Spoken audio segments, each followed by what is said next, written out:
नमस्कार बालमित्रांनो, माझे नाव सय्यद सबा समीर, इयत्ता 6वी, शाळेचे नाव मोतीलाल कोठारी विद्यालय कडा। मी आज डॉक्टर बाबासाहेब आंबेडकर यांचे विविध पैलू या विषयावर भाषण करणार आहे। वो अपने समय से आगे थे और इतिहास से बड़े थे। वो अपने समय से आगे थे और इतिहास से बड़े थे। वो हथियारों से नहीं किताबों से लड़े थे। उनकी जो लड़ाई थी वो मानवता का सम्मान। जो किताब उन्होंने लिखी वो भारत का संविधान। जो किताब उन्होंने लिखी वो भारत का संविधान। मित्रांनो, 14 एप्रिल 1891 साली मध्य प्रदेशातील महू या गावात सूर्योदयापूर्वी एका मानवी सूर्याचा जन्म झाला। हेच ते तेजस्वी सूर्य, भारताचे प्रमुख घटनाकार डॉक्टर बाबासाहेब आंबेडकर। त्यांचे पूर्ण नाव भीमराव रामजी आंबेडकर।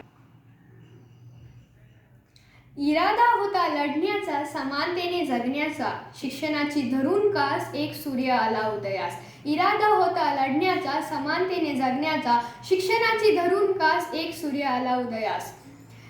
त्यांचे सुरुवातीचे जीवन संघर्षात गेले, हाल अपेष्टात गेले। वाचन वाणी लेखन यांचा चौफेर मारा करून त्यांनी स्वतःचे व्यक्तिमत्व सिद्ध केले, म्हणून ते विद्वान तत्वचिंतक म्हणून प्रसिद्धीस आले। कुशाग्र बुद्धिमत्ता, अफाट स्मरण शक्ती असलेले बहुआयामी व्यक्तिमत्व म्हणजे भारतरत्न डॉक्टर बाबासाहेब आंबेडकर। 64 विषयावर प्रभुत्व होते, स्वतंत्र भारताचे पहिले कायदामंत्री होते। जीवनातील यशाचे खरे गमक आहे, 64 विषयावर प्रभुत्व आहे। 1917च्या दरम्यान विविध सन्माननीय पदव्या प्राप्त केल्या। या विविध पदव्या त्यांच्या कुशाग्र बुद्धिमत्तेचे प्रतीक आहे। धर्म, राजकारण, समाजकारण, साहित्य, समाजशास्त्र, अर्थशास्त्र या क्षेत्रातील त्यांचे सखोल वाचन आश्चर्यकारक आहे।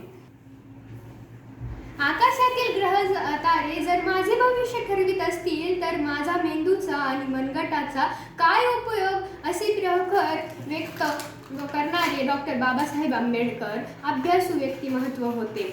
14 तळ्यासाठी सत्याग्रह केला, या महामानवाची गाथा सांगावी तितकीच कमी।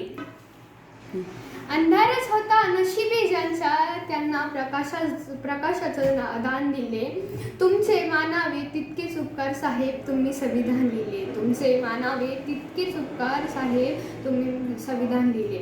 जरी वेगळ्या भाषा असल्या तरी एकता कायम आहे, कारण साहेब तुम्ही लिहिलेल्या संविधानात समानतेचा नियम आहे।